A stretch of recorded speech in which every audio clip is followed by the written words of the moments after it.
अन्ये त्वेवमजानन्तः श्रुत्वान्येभ्य उपासते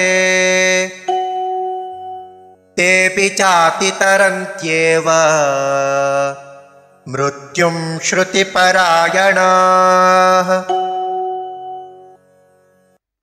अन्ये तु एवम् अजानन्तः श्रुत्वा अन्येभ्यः उपासते ते अपि च अतितरन्ति एव मृत्युं श्रुतिपरायणाः।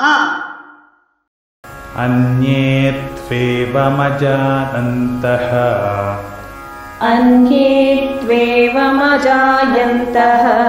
श्रुत्वान्येभ्यः उपासते तेऽपि चातितरन्त्येव मृत्युं श्रुतिपरायणाः।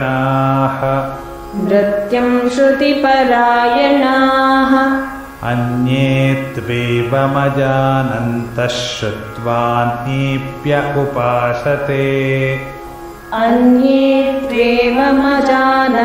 श्रुत्वान्येभ्यः उपासते तेऽपि चातितरन्त्येव